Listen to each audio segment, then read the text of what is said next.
இந்த ரிஷபராசினுடைய வாழ்க்கையில ஒரு நாள் கூட சந்தோஷமா சிரிச்சுட்டு இவங்க தூங்குனதா கிடையவே கிடையாதுங்க. எனக்காவது ஒரு நாளாவது தன்னுடைய வாழ்க்கையில நல்லது நடந்துன்ற ஒரு அபிப்பிராயம், மனசுக்குள்ள ஒரு ஆனந்தம் வேணும் அப்படின்ற ஒரு எண்ணம் இவர்களுக்கு இருக்கும். அது போல இவர்களுடைய வாழ்க்கையில சில விஷயங்களை செஞ்சு முடிச்சலாம்ன்ற ஒரு நம்பிக்கையும் இவர்களுக்கு உண்டு. அது மட்டும் இல்லைங்க, ரிஷபராசிக்காருடைய வாழ்க்கையில அன்பு அப்படின்ற ஒரு விஷயத்துல இவங்க ரொம்ப டீப்பான ஒரு பர்சன் கூட சொல்லலாங்க.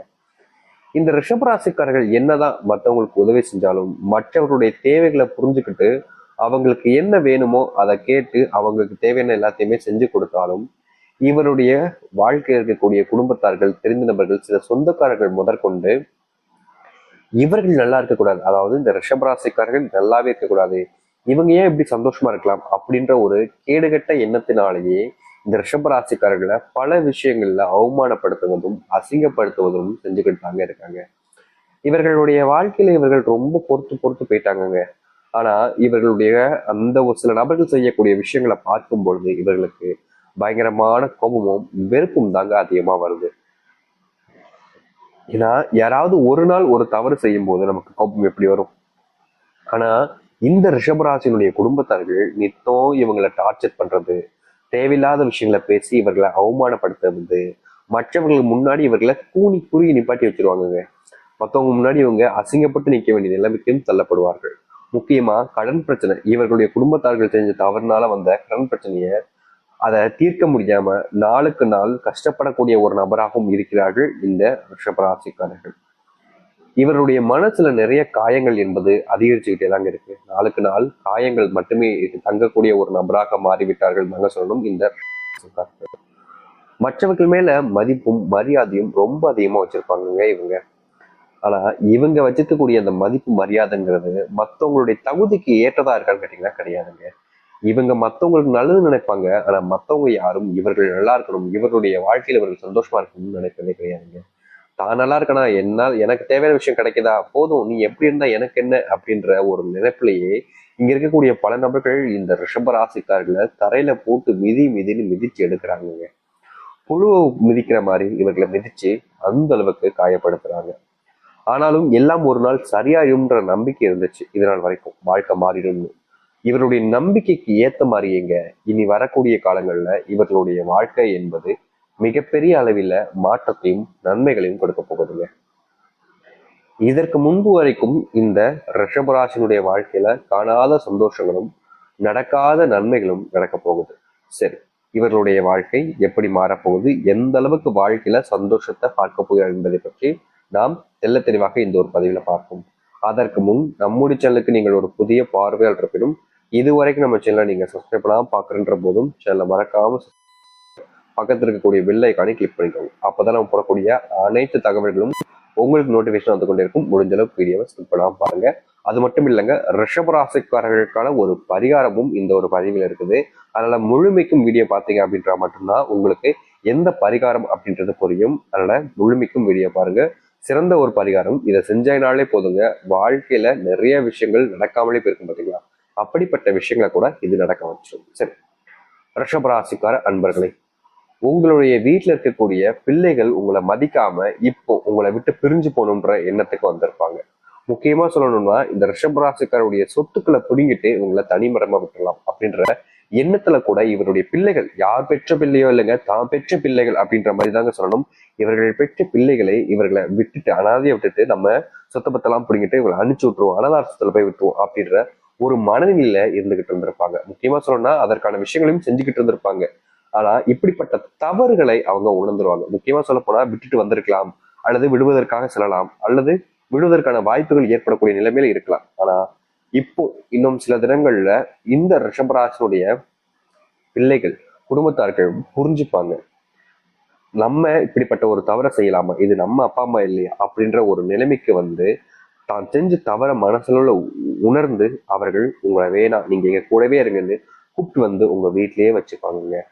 அதாவது உங்க வீடுதான், ஆனா அது உங்களுக்கானதாக இல்லாம போச்சு. அந்த ஒரு கவலை உங்களுடைய மனசுல இருந்து நீங்க போகுதுங்க. நீங்க எந்த ஒரு விஷயத்த நினைச்சு கவலைப்பட்டு கண்ணீர் விட்டு ரொம்ப ஃபீல் பண்ணீங்களோ அந்த ஒரு விஷயத்துக்கு மாறுதல் இப்போது கிடைக்க போகுது இந்த ரிஷபராசினுடைய வாழ்க்கை. ரிஷபராசினுடைய வாழ்க்கையில கடன் சுமை என்பது நாளுக்கு நாள் அதிகரிச்சுக்கிட்டேதாக இருக்கு. இவர்கள் மற்றவர்களுக்கு நல்லது செய்யணும்னு செஞ்சிருக்கக்கூடிய பல விஷயங்கள்ல இந்த கடன் சுமை என்பது மிகப்பெரிய ஒரு பிரச்சனையாவே மாறிடுச்சுன்னு தாங்க சொல்லணும். இவங்க என்ன நினைச்சு கடன் வாங்கி கொடுத்தாங்க அப்படின்னா, இவங்களுக்கு இப்ப கஷ்டம், நம்ம தேவையான பணத்தை இவங்களுக்கு கொடுத்தா கண்டிப்பா நமக்கு திருப்பி கொடுத்துருவாங்க. ஏன்னா நம்மளுடைய நண்பர்கள் தான், நமக்கு தெரிஞ்சவங்க தான், நம்மளை எப்படி ஏமாத்துவாங்க, நம்ம எல்லா விதத்திலுமே உங்களுக்கு உதவியா தான் இருந்திருக்கோம் அப்படின்ற ஒரு கண்மூடித்தனமான நம்பிக்கை என்பது இந்த ரிஷபராசிக்காரர்கள் கொஞ்சம் அதிகங்க. அதாவது மற்றவங்க மேல வைக்கக்கூடிய நம்பிக்கை என்பது ரொம்பவே அதிகமா இருக்கும் இவர்களுக்கு. இதனால என்ன நடக்குதுன்னா, இந்த ரிஷபராசிக்காரர்கள் மற்றவர்கள் மேல வைக்கக்கூடிய கண்மூடித்தனமான நம்பிக்கையால ஏமாற்றப்பட்டாங்க. ஆனா இனி நீங்க யார் மேல எவ்வளவு நம்பிக்கை வச்சிருந்தாலும் சரிங்க, முக்கியமா சொல்ல போனா நீங்க வைக்கக்கூடிய அந்த நம்பிக்கை என்பது வீண் போகுவதற்கான வாய்ப்புகள் இனி இல்லவே இல்லைங்க.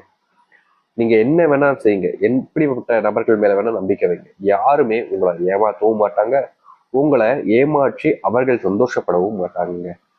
உங்களுக்கு தேவையான விஷயங்களை செஞ்சு கொடுக்க வேணா முன் வருவாங்களே தவிர, உங்ககிட்ட இருக்கக்கூடிய விஷயங்களை பிடிங்கிடலாம்ன்ற எண்ணத்துல யாரும் உங்களுடைய வாழ்க்கையில உங்களை நெருங்கி வரவே போறது கிடையாது இந்த காலகட்டங்கள்ல.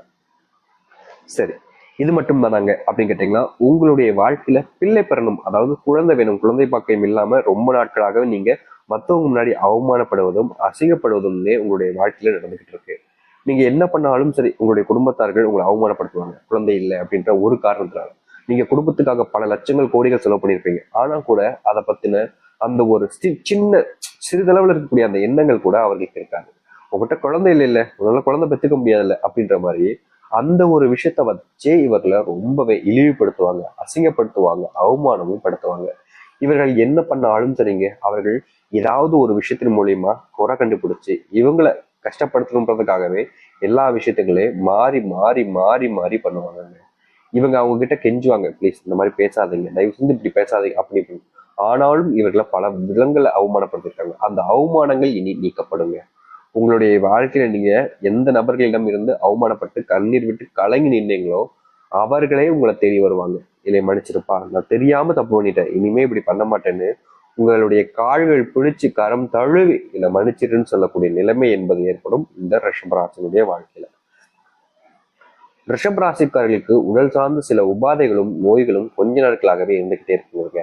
அந்த கவலை என்பது இனி வேண்டாம் இவர்களுடைய வாழ்க்கையில. இந்த ரிஷபராசிக்காரர்கள் எந்த நோயினால கஷ்டப்பட்டார்களோ, எந்த உடல் உபாதைகள் இவர்களுடைய வாழ்க்கையில கொஞ்சம் அதிகப்படியான பிரச்சனைகளை ஏற்படுத்திச்சோ, அது அனைத்திற்குமான தீர்வுகள் கிடைக்கக்கூடிய காலங்களாக இனி இருக்க போகுதுங்க. முன்னாடி எல்லாம் இவர்களுடைய வாழ்க்கையில, அதாவது இந்த ரிஷபராசினுடைய வாழ்க்கையில நண்பர்கள் நண்பர்கள்னு ரொம்ப அதிகமா நெருக்கமா இருப்பாங்க. அவங்களுக்காக என்ன வேணா செய்யலாம் அப்படின்ற ஒரு நம்பிக்கையில இவர்கள் இருப்பாங்க. அப்படிப்பட்ட இந்த நம்பிக்கையில் இருக்கக்கூடிய விஷயத்துக்கு மாறுதல் என்பது கிடைக்கும். அதாவது நீங்க யார் மேல நம்பிக்கை வச்சு ஏமாற்றப்படுகிறீர்களோ அவருடைய உண்மையான குணம் என்ன, அவர்கள் எப்படிப்பட்டவர்கள் என்பது எல்லாமே உங்களுக்கு தெளிவா புரிஞ்சு இவங்க கூட சேரலாமா வேணாமான்ற அளவுக்கு நீங்க சரியான விஷயங்களை முடிவு பண்ணக்கூடிய காலநிலைகள் என்பது உண்டாகும் இந்த ரிஷபராசினுடைய வாழ்க்கையில. ரிஷபராசிக்காரர்கள் எப்போதுமேங்க, இன்னைக்கும் சரி எப்போதும் சரிங்க, ஒருத்தவங்க கஷ்டப்படுறாங்க, கஷ்டப்பட்டு கவலைப்பட்டு கண்ணீர் விட்டுக்கிட்டு இருக்காங்க அப்படின்னா அவங்கள அந்த இடத்துல அப்படியே விட்டுட்டு போகக்கூடிய நபர்கள் கிடையவே கிடையாதுங்க. இப்போ நம்ம முன்னாடி ஒருத்தவங்க கஷ்டப்படுறாங்க அப்படின்னா நம்ம என்ன பண்ணுவோம், சோ பாவம் கஷ்டப்படுறாங்க அப்படின்னு சொல்லிட்டு ஒரு சில நபர்கள்லாம் அப்படி கடந்து போயிடுவாங்க. சோ பாவம் கஷ்டப்படுறாங்களே அப்படின்னு சொல்லிட்டு கடந்து போகக்கூடிய நபர்கள் இருப்பாங்க. ஆனா இந்த ரிஷபராசிக்கு சோ பாவம் அப்படின்னு கடந்து போகாம அவங்களுக்கு என்ன உதவி வேண்டும், நம்மளால என்ன செய்ய முடியும்ன்றத அங்கிருந்து அவரிடம் பேசி தன்னுடைய உதவிகள் வேணுமான்னு கேட்டு அதை செஞ்சு கொடுத்துட்டு போகக்கூடிய நபராக இருப்பார்கள் இந்த ரிஷபராசிக்காரர்கள். இந்த அளவுக்கு இருக்கக்கூடிய ரிஷபராசினுடைய வாழ்க்கையில இனி செல்வ மழை பொழிய போகுதுங்க. தெரிந்தோ தெரியாமலோ இவர்கள் யாரோ ஒரு நபருக்கு உதவி செய்யக்கூடிய நிலைமை ஏற்படும். அந்த உதவியின் மூலியமாக இவருடைய வாழ்க்கையில நல்ல விஷயம் நடக்க போகுது. அதாவது இவங்க பிசினஸ் சம்பந்தப்பட்ட விஷயங்கள், முக்கியமா வாழ்க்கையில இது நடக்கும் அப்படின்னு முயற்சி பண்ணி பல காலங்களா தோத்து இருக்கக்கூடிய நபர்களுக்கு அந்த தோல்வியிலிருந்து விடுபடக்கூடிய ஒரு நபராக அங்கு வந்து அடைவார். இந்த ரிஷபராசினுடைய வாழ்க்கையவே மாற்றக்கூடிய நபராகவும் இருப்பார். அது மட்டும் இல்லைங்க, ரிஷபராசினுடைய வாழ்க்கையில கணவன் மனைவி பிரச்சனை என்பது நாளுக்கு நாள் அதிகரிச்சுக்கிட்டே இருக்குங்க. இவங்க தன்னுடைய குடும்பத்தார்கள்ட்ட இதை பண்ணி சரி பண்ணிடலாம், அதை பண்ணி சரி பண்ணிடலாம்னு எவ்வளவோ விஷயங்கள் முயற்சி பண்ணாலும் இவருடைய குடும்பத்தார்கள் அதை புரிஞ்சிக்கக்கூடிய நிலைமையில இல்லை அப்படின்றதாங்க யதார்த்தமான உண்மை. புரியுதுங்களா உங்களுக்கு? அவங்களுடைய குடும்பத்தார்கள் புரிஞ்சுக்கவே மாட்டாங்க. கணவன் மனைவி வாழ்க்கையில ஏதாவது ஒரு அடிக்கடி சண்டை நடந்துகிட்டே இருக்கு. இதற்கான முற்றிலுமான தீர்வுகள் காணக்கூடிய காலங்களாக தாங்க இருக்க போகுது. இந்த கணவன் மனைவி பிரச்சனை என்பது ஒரே நாள்ல உங்களுடைய வாழ்க்கையில் நீங்கிச்சுன்னா எவ்வளவு சந்தோஷப்படுவீங்க. அது மாதிரி உங்களுடைய வாழ்க்கையில நடக்கக்கூடிய காலங்கள் தான் இந்த காலங்களாக இருக்குதுங்க. இனி வரக்கூடிய காலங்கள்ல இவர்களுடைய வாழ்க்கையில சொல்ல முடியாத அளவுக்கு சந்தோஷங்கள் என்பது இருக்குங்க. முக்கியமா வீட்டில் ஏற்படக்கூடிய சின்ன சின்ன பிரச்சனைகள், சண்டை சச்சரவுகளுக்கு எல்லாம் தீர்வுகள் கிடைச்சு வாழ்க்கையில முன்னேறுவதற்கான வழிகளை இவர்களுடைய வாழ்க்கையில காண ஆரம்பிப்பாங்க. அது மட்டும் இல்லைங்க, அன்பு கிடைக்காத இவர்களுக்கு பேரன்பு கிடைக்கக்கூடிய நிலைமை என்பது உண்டாகும் இவர்களுடைய வாழ்க்கையில. சரி, ரிஷபராசிக்கார அன்பர்களே, இது நாள் வரைக்கும் நீங்கள் உங்களுடைய வாழ்க்கையில நிறைய துன்பங்களை, கஷ்டங்களை பார்த்துக்கலாம். ஆனா இனி உங்களுடைய வாழ்க்கையில் நடக்கக்கூடிய விஷயம் என்பது இப்ப நம்ம சொல்லிக்கக்கூடியதாக தான் இருக்கும். அதுவும் கூடிய விரைவில் உங்களுடைய வாழ்க்கை நடக்க போகுது. சரி, உங்களுக்கான பரிகாரம் சொல்றேன்னு சொல்லியிருந்தேன். என்னங்க சாமி பரிகாரம்? ரொம்ப பெரிய பரிகாரமா இருக்குமா சாமி? எங்களால செய்ய முடியாம போயிடுமா? ஏன்னா நாங்க தினமும் வேலைக்கெல்லாம் போயிட்டு வர வேண்டியதா இருக்கு. இப்படி இருக்கும்போது நாங்க எப்படி செய்ய முடியும் அப்படின்னு யோசிக்கலாம். இந்த அமாவாசை நாள் வருது பாத்தீங்களா, டிசம்பர் 19க்குள்ள, இதுல எந்த நாளை வேணா எடுத்துக்கலாம். உங்களால முடியும் அப்படின்னா அமாவாசை நாளே எடுத்துக்கோங்க, தப்பு கிடையாது. அப்படி என்னால முடியாதுங்க சாமி, அமாவாசை நாட்கள்ல எனக்கு வேலை கொஞ்சம் அதிகமா இருக்கு, அந்த நாட்கள்ல என்னால இதை செய்ய முடியாம போயிடுமோன்ற ஒரு பயம் இருக்குது, இதற்கு பதிலாக வேறு நாட்கள் ஏதாவது கிடைக்குமா அப்படின்னு யோசிக்கனாலும் பரவாயில்லைங்க. இந்த ஒரு விஷயத்த நீங்க செஞ்சாலே போதும். அதாவது ரொம்ப எளிமையான ஒரு விஷயம். ஒரு மந்திரத்தை சொல்லி ஒரு விளக்க மாற்றம் உங்களுடைய வீட்டில் ஏற்றுக்க போதும். இந்த ரிஷபராசிக்காரர்கள் இதை செஞ்சாலே போதுங்க. இது எதுக்கு செய்யணும்ன்ற கேள்வி வந்துச்சுன்னா, உங்களுடைய வாழ்க்கையில பித்ருக்களுடைய சாபம் என்பது இருக்கலாம். அப்படி இல்லை, குலதெய்வத்தினுடைய ஆசீர்வாதம் பெறாமல் இருக்கும். ஏன்னா இங்க இருக்கக்கூடிய பல நபர்கள் குலதெய்வ கோயிலுக்கு போய் பல வருடங்கள் ஆயிருக்கும். அதாவது என்னுடைய அப்பா அம்மா இருக்கும் போது போன சாமி, இப்பெல்லாம் போறதே கிடையாதுன்ற அளவுக்கு இருக்கும். அப்படிலாம் பண்ணாம இருக்கிறதுக்காக தான் இந்த ஒரு மந்திரம். சரிங்களா? இதை நீங்க உங்களுடைய வீட்டுல விளக்கேற்றி சொல்லலாம். அப்படி விளக்கேற்ற முடியலங்க, அமாவாசை நாட்கள் எங்க வீட்டுல விளக்கேற்ற மாட்டாங்க அப்படின்றது போது பிரச்சனை இல்லைங்க, நீங்க விளக்கேற்றாமலும் கூட இதை மனசளவுல நினைச்சுக்கிட்டு சொன்னா போதுங்க. சரி, நீங்கள் சொல்ல வேண்டிய மந்திரம் இதுதான். ஓம் பித்ருகணாய வித்மகே ஜகத்தரின்னே தீமகி தன்யோ பிரச்சோதயாத். ரொம்ப எளிமையான மந்திரங்க. இதை கடுமையான வார்த்தைகள் இல்லைங்க, ரொம்ப எளிமையான மந்திரம். மறுபடியும் சொல்றேன், கேளுங்க. ஓம் பித்ருகணாய வித்மகே ஜகத்தரின்னே தீமகி தன்யோ பிரச்சோதயாத். ரொம்ப எளிமையா இருக்கு இல்லைங்களா? 3 முறை சொல்லிடலாம். சரிங்களா? ஓம் பித்ருகணாய வித்மகே ஜகத்தரின்னே தீமகி தன்யோ பிரச்சோதயாத். இது பாத்தீங்கன்னா நம்மளுடைய பித்ருக்களுடைய வழிபாடுகளுக்காக சொல்லக்கூடிய ஒரு மந்திர சொற்கள்ங்க. இப்படிப்பட்ட மந்திர சொற்கள் நீங்க இந்த நாட்கள், அதாவது சரியா சொல்லணும்னா நீங்க அமாவாசை நாட்களா சொல்வதுங்கிறது அந்த பித்ருக்களுடைய ஆசீர்வாதத்தை பெறக்கூடிய ஒரு நாட்களாக தான் இருக்குது.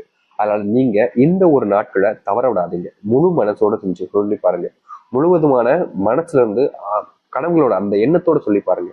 நிச்சயமா உங்களுடைய வாழ்க்கையில எதிர்பாராத மாற்றங்களும், நீங்க எதிர்பார்த்துக்கிட்டு இருக்கக்கூடிய அனைத்து சின்ன சின்ன விஷயங்கள்லையும் உங்களுக்கு நல்லது நடக்க ஆரம்பிக்குங்க. முன்னாடி உங்களுடைய வாழ்க்கையில நீங்க பெரும் அளவிலான கஷ்டங்களை பட்டிருக்கலாம். ஆனா இனி அதற்கான தீர்வுகள் வேணும் அல்லவா? புரியுதுங்களா? தீர்வு வேணும்ல. தீர்வு இல்லாம வாழ்க்கையில ஓடிக்கிட்டே இருக்க முடியுமா? ஒரு நாளாவது தீர்வு வேணும்ல. அதற்காகவாவது இதை சொல்லி பாருங்க, மனசார சொல்லி பாருங்க. கண்டிப்பா உங்களுடைய வாழ்க்கையில் நல்லது நடக்கும். சரி, இப்போ இந்த ரிஷபராசினுடைய நட்சத்திரங்களுக்கான சில முக்கியமான விஷயங்களையும் பார்க்கலாம். சரிங்களா? ரிஷபராசிக்கார அன்பர்களே, உங்களுக்கு மகாலட்சுமி தாங்க கடவுளாக இருக்கிறார். ஆனா யாரு அதிபதினா சுக்கிர பகவான். மகாலட்சுமி சுக்கிர பகவான் இருந்தாலே அவங்களுடைய வாழ்க்கையில செல்வ கஷ்டம் அதிகமா இருக்கும். ஆனா அந்த ஒரு நாள் கடக்குதுன்ற போது அதுக்கப்புறம் செல்வ பிரச்சனை என்பது இவருடைய வாழ்க்கையில முழுவதுமாக இல்லாமல் அழிந்துருங்க. நிறைய நபர்கள் பயம் வரலாம், குழப்பம் வரலாம், அதெல்லாம் நடக்குமா அப்படின்னு. அதெல்லாம் நிச்சயம் நடக்குங்க. சரி, இந்த ரிஷபராசினுடைய நட்சத்திரங்கள் அப்படின்னு பார்த்தோம் அப்படின்னா, கிருத்திகை 2ஆம் பாதம் முதல் ரோகிணி, மிருகசிரிஷம் 2ஆம் பாதம் முடிவு வரைக்கும் நட்சத்திரங்கள் என்பது அமைந்திருக்குதுங்க. இதுல இந்த கிருத்திகை நட்சத்திரக்காரர்களுக்கு பாத்தீங்கன்னா மனசளவுல இருக்கக்கூடிய வேதனைகள் நீங்கக்கூடியதாக அமைய போகுதுங்க. இதற்கு முன்பு இவருடைய மனசளவுல நிறைய காயங்களும் கஷ்டங்களும் இருந்துகிட்டே இருந்துச்சுங்க. இவர்கள் அதை சரி பண்ணணும்னு நினைச்சாலும் இவர்களுடைய வாழ்க்கையில எந்த ஒரு விஷயத்தையும் ஆட்சி அமைக்கவே முடியலங்க. நாளுக்கு நாள் அந்த பிரச்சனைக்குள்ள போய் சிக்கிக்கிட்டு இருக்கக்கூடிய நபராக தான் இருந்தாங்க இவர்கள். ஆனா இனி அதுல இருந்து மாறல் என்பது கிடைக்க ஆரம்பிக்கும். ரோகிணி, இவர்களுடைய வாழ்க்கையில பாத்தீங்கன்னா பணப்பிரச்சனை என்பது தலைக்கு மேல குட்டிக்காரன் அடிக்கிற மாதிரி அடிச்சுக்கிட்டு இருந்துச்சுங்க. ஆனா இனி வரக்கூடிய குறுகிய காலத்துல இவர்களுடைய வாழ்க்கை இருக்கக்கூடிய கடன் பிரச்சனை என்பது முழுவதுமாக நீங்கி வாழ்க்கையில முன்னேறுவதற்கான வழிகளை இவர்களுடைய வாழ்க்கையில காண ஆரம்பிப்பார்கள். மிருகசீரிஷம் 2ஆம் பாதம். இவர்களுடைய வாழ்க்கையில பிள்ளைகளுக்கு இருந்து இவங்களுக்கு அன்பு கிடைக்காம வேண்டா வெறுப்பாகவும் இவர்களை விட்டு எப்படியாச்சும் வெளியே வந்துடும்ன்றதுக்காக பல விதமான தவறுகளையும் பண்ணிக்கிட்டு வந்திருப்பாங்க. அப்படிப்பட்ட தவறுகளிலிருந்து மீண்டு இவர்களுடைய வாழ்க்கையில சந்தோஷங்களும் மகிழ்ச்சியும் கிடைக்கக்கூடிய காலங்களாக இருக்க போகுது. இனி எந்த ஒரு விஷயத்த நினைச்சும் நீங்க பயப்பட வேண்டிய அவசியம் இல்லைங்க. ஏன்னா உங்களுடைய வாழ்க்கையில் நடக்கக்கூடிய அதிசயங்கள் மட்டுமே தான் இனி உங்களுடைய வாழ்க்கை இருக்க போகுது. தைரியமா இருங்க, நம்பிக்கையோடு இருங்க. உங்களுடைய வாழ்க்கையில நல்லது மட்டுமே நடக்கும். நம்பிக்கையோடு இருந்தால் நிச்சயம் நல்லதே நடக்கும். அந்த அளவுக்கு